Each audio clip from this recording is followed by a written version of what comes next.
जहां शब्द खत्म हो जाते हैं, संगीत वहीं से शुरू होता है।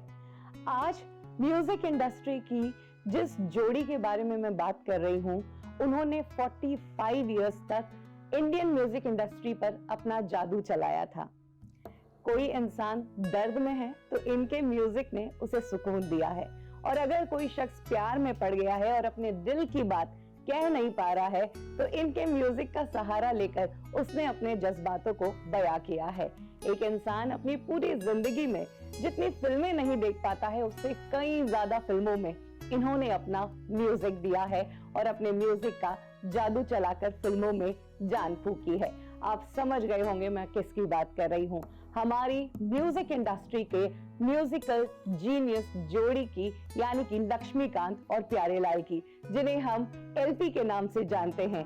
और आज तेरी मेरी कहानी में हमारे साथ उसी जोड़ी से है महान म्यूजिक डायरेक्टर प्यारेलाल जी। प्यारेलाल जी से आज मैं ढेर सारी बातें करने वाली हूँ, लेकिन उससे पहले मैं आपको हमारे शो के बारे में बताना चाहूंगी। हमारे इस शो का नाम है तेरी मेरी कहानी, और ये जो हमने शो का टाइटल लिया है, ये इन्हीं के एवरग्रीन सॉन्ग से लिया है, जो आज की डेट में भी रेलेवेंट है। जिंदगी और कुछ भी नहीं, तेरी मेरी कहानी है। और इस शो में, इस एपिसोड में आज हम कहानी जानेंगे लक्ष्मीकांत जी और प्यारेलाल जी की ही, कि इनकी जोड़ी कैसे बनी।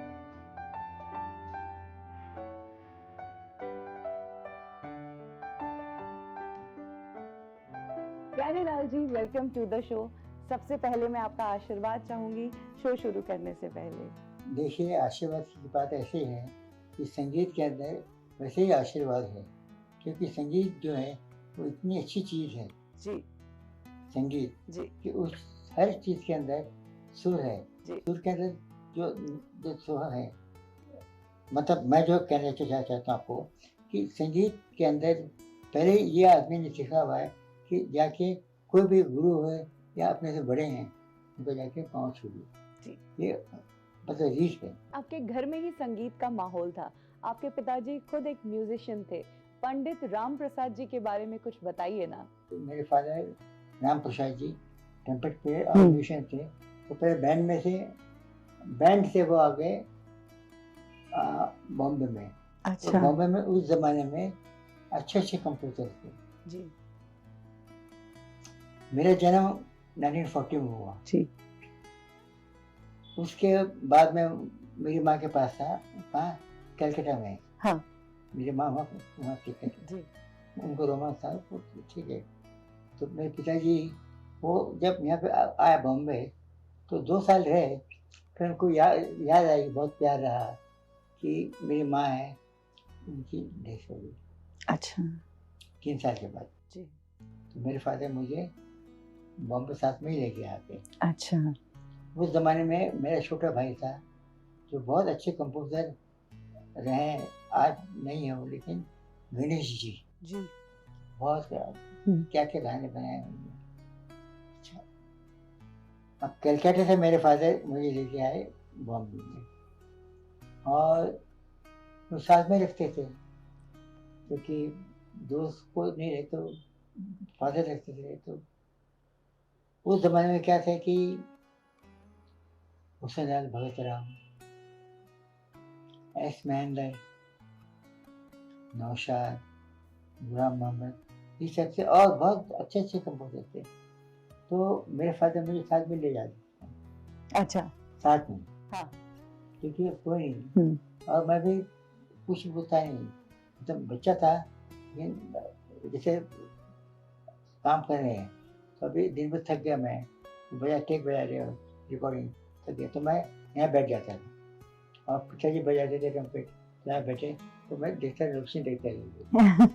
तो मैंने एक दिन क्या किया, हाँ। वो नोटेशन चेंज कर दिया। अच्छा। समझे? हाँ। मेरे को ऐसा नहीं करना चाहिए, हम लोग अच्छे लोग हैं। तो उन्होंने एक शादी की, तो मेरी माँ का नाम था इंदिरा बाई जी। और मेरे पिताजी ने शादी की, उनका नाम रखा सुंदरा बाई। ओके। और वो थी महाराष्ट्र में जी। तो वो बहुत प्यास रखते थे मुझे। तो उस जमाने में मैं था समझे कुछ 6 6 साल का, हाँ जब शादी हो हाँ गई जी इसके बाद। जी पहले तो मैं हाँ साथ में रहता था हाँ उनके। हाँ एक बात बहुत अच्छी थी जो मैं आपको बताना चाहता हूँ। जब 4 साल का था मैं, जी तो सिटी साउंड स्टूडियो था, अच्छा सिटी साउंड स्टूडियो, हाँ और वहाँ सब म्यूजिशियन बैठते थे। तो उस ज़माने में क्या था, उस ज़माने में रिकॉर्डिंग थिएटर नहीं थी, अच्छा रिकॉर्डिंग थिएटर नहीं थी। तो स्टूडियो में जो शूट करते थे लोग, तो रिकॉर्डिंग नहीं होता, तो सुबह से 9 से लेके 7 बजे तक शूटिंग होती थी, और 7 से 11 बजे तक गाने की रिकॉर्डिंग करते थे उसके अंदर ही। अच्छा अच्छा हाँ, तो थिएटर था, थिएटर। हाँ तो थिएटर के अंदर हाँ वो जाके शूट करते थे, और 7 से 11 बजे तक तो मैं भी साथ में रहता था। तो मैं बहुत शौक था उस ज़माने में। आई वाज सो लकी कि आज मुझे इस चीज़ का बहुत गर्व है, और भगवान और मेरे पिताजी और सब आप जैसे अच्छे लोग ने मुझे बहुत प्यार दिया। इसका ये बात थी कि एल सागर साहब को मैंने गाते हुए देखा, क्या बात है तब मैं था 6 साल। हाँ तो श्री साउंड स्टूडियो में हाँ सागर साहब को देखता हाँ तो, लेकिन ये था पिताजी बोलता ये बहुत बड़े आदमी हैं, गाते हैं बहुत अच्छा। तो उस चीज़ का मुझे थोड़ा वो था कि गाते हैं, अच्छे आदमी। तो मैं उनके पास जाके बैठता था, पैर छू के आया। तो श्री साउंड स्टूडियो में मैं फर्स्ट टाइम उनको गाते हुए सागर साहब को देखा। क्या चीज़, क्या बात है उस ज़माने में हाँ हीरोइन सुरैया, नूरजहां, निरूपा राय, हाँ और अच्छी अच्छी हीरोइन थी। तो मुझे बहुत शौक था उनको देखता था गाते वक्त। तो जब आती सुरैया गाती थी, बहुत ढंग से गाती थी। उस समय मैं समझिए 8 साल का था, और उस ज़माने में मैं सुना करता था सुरैया जी को, नूरजहां जी को, दिलीप साहब भी, दिलीप साहब भी वहाँ काम करते थे। ये बात कर रहा हूँ मैं रंजीत स्टूडियो। हाँ तो रंजीत स्टूडियो के अंदर ये सब काम करते थे। तो वहाँ पर क्या होता था कि लंच के अंदर सब लोग वहाँ बैठते थे, बातचीत करते। तो मुझे म्यूजिक का तो शौक था ही, वहीं से आपका शौक शुरू हो गया था। मतलब सराउंडेड थे म्यूजिक वाले लोगों से ही, आप म्यूजिक सुन रहे थे और बहुत सारे इंस्ट्रूमेंट आपके सामने थे, वायलिन ही क्यों आपने चुना और कैसे आपके हाथ में? के बाद जी इंस्ट्रूमेंट का क्या था कि पिताजी ने जब 9 साल का था मैं, तो उन्होंने मुझे 2 दिन में सिखाया। 2 दिन की ट्रेनिंग, देखिए 45 इयर्स का करियर। 2 दिन की, हाँ 4 डे, हाँ सुबह 8 से लेके रात को 10 बजे तक। अच्छा बहुत अच्छे सिखाते थे और गुस्सा वाले थे। तो इधर उधर काफी मिलते, लेकिन उसमें एक चीज थी कि वो एक मिल गया तो याद रहता था वो। एक दिन बहुत अच्छी बात हुई थी, हाँ, उनको बहुत गुस्सा आ गया था। अच्छा तुझे मैं छोड़ूंगा आज तुझे छोड़ूंगा। मतलब क्या रीजन रहा गुस्से का कि आपसे मतलब हो नहीं रहा था जो वो सिखा रहे थे? हाँ तो उनको गुस्सा आ गया और एक दिन जोर से मारा और पकड़ के फेंक दूंगा मैं। तो उनको ध्यान नहीं रहा कि मैं मेरे बच्चे को एक फर्स्ट फ्लोर से नीचे रहा। अच्छा, फर्स्ट फ्लोर से बालकनी से आपको ऐसे लटका दिया था? ऐसे पकड़ा था। अच्छा, उसके बाद में एक बात हुई कि उन्हें सॉरी बोला, और वो मारना और गुस्सा करना ये सब उस वक्त उन्होंने। ये बात कह रहा हूँ मैं एक म्यूजिशियन की लाइफ। अब म्यूजिक की बात नहीं आ रही। उनके मेरे फादर म्यूजिशियन है जी जी। तो उन्होंने क्या बोला कि बेटे तू एक काम कर, ये वो खुद बजाते थे ट्रम्पेट, लेकिन ट्रम्पेट को काम नहीं मिलता था। तो मुझे भी काम मिल गया। मतलब बच्चा है, बजाता नहीं है लेकिन तो वो टाइम पे मैंने जो इनसे सीखा है, क्या सब आर्टिस्ट होते तो नूरजहां, सुरैया जी, उससे मोहम्मद रफी जी बहुत कम थे जी। यहाँ मैं रहता था कीर्ति कॉलेज दादर, और बॉम्बे में उस जमाने में फेमस स्टूडियो तो 3 थे। एक कैरी रोड फेमस जहाँ मैं रहता था, वो होता दादर में। तो रेस कोर्स जो है उसके सामने ही बहुत बड़ा स्टूडियो था, उसका नाम था महालक्ष्मी स्टूडियो। वहाँ पे बहुत शूटिंग गाने सब करते थे। और शूटिंग मतलब ऐसे दिन में शूटिंग और 7-8 बजे के बाद गाने की रिकॉर्डिंग।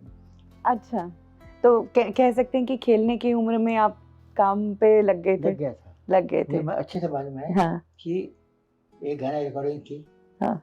जो मुझे जाना था फेमस में, फेमस स्टूडियो में, तो महाराष्ट्र में। वहाँ म्यूजिक था mister S G. Burman ji. Great composer. Yes. और वो उनकी रिकॉर्डिंग थी और मैं उनके साथ में बजा था। मतलब बहुत लोग थे, वहाँ पे इतने लोग होते थे, तो सब मिला के ऑर्केस्ट्रा ग्रुप होता था, सब ये 15-20 इतने लोग होते थे। तो क्या आप सबसे यंग उसमें वायलिन बजाते थे? सबसे यंग आप ही थे? क्या एक ही था? एक ही आप ही थे? मतलब सब बड़े लोग होंगे जो भी वायलिन बजाते होंगे ऑर्केस्ट्रा में, आप सबसे यंग थे? सब नहीं, यंग नहीं। हाँ, यंग मतलब बच्चा था मैं। हाँ, वही तो, सबसे छोटे उम्र के। फादर जी, मेरे पिताजी, उनको सब लोग बहुत प्यार करते जी। तो अभी जैसे मोहम्मद रफी साहब हैं, हाँ। तो उनके घर लेके गए। हाँ। तो अच्छे से मुझे याद है, ऐसे बोल रहा हूँ, मैं 12 साल का हूँ, मेरे घर लेके गए। तो मेरे पिछले का नाम राम प्रसाद। तो रफी साहब, हाँ राम प्रसाद कैसे हो, बैठो बैठो बैठो। रफी साहब, खाने के लिए पैसे नहीं, 3 बच्चे हैं, कुछ नहीं, कैसे क्या करूँ? मैंने कुछ बैठे, चाय पिलाया उनके पिताजी के हाथ में, ऐसे दिया, फिर ले लिया। अच्छा। दिया, ले लिया, मेरे हाथ में दिया। और उनसे 500 रुपए। 500 रुपए दिए थे? मैं कहते इतना झूठ भी नहीं बोल रहा। वही पिताजी लेके गए लता जी की भी है जी, वहां में 500 दिया। Same day? कभी किसी और दिन? मतलब टफ था आपका चाइल्डहुड? जी, पिताजी ले लेते थे। जी जी। क्योंकि उनको इतना हो गया था कि हाँ मिलता नहीं था जी, और क्या खाएं जी। आपको मालूम है हम लोग खाना खाते थे जी, सुबह नाश्ता, लंच और डिनर जी। तो इतनी जगह होती थी बैठने के लिए। अच्छा। वहाँ सब रखते थे वो थाली हो, तो जाकर मैं बैठना था। अम्मा नाश्ता दीजिए, पाव का 1 टुकड़ा और आधा कप चाय, एक कप चाय दे दिए, खाया मैंने, फिर बैठा हूँ मैं, कुछ आ जाए। भूख नहीं मिटती थी उससे? नहीं देखा, भूख की बात ही छोड़िए। यस। एक जी, एक टोस्ट के अंदर क्या मिलेगा जी जी जी। मैं देखता था, फिर अम्मा देखती थी, क्या देख रहा है जी। वाह, प्यारे लाल जी से ये किस्से सुन के मजा आ गया और मैं उम्मीद करती हूँ कि आपको भी बहुत मजा आ रहा होगा और ये बातें कंटिन्यू रहेगी अगले एपिसोड में तेरी मेरी कहानी के।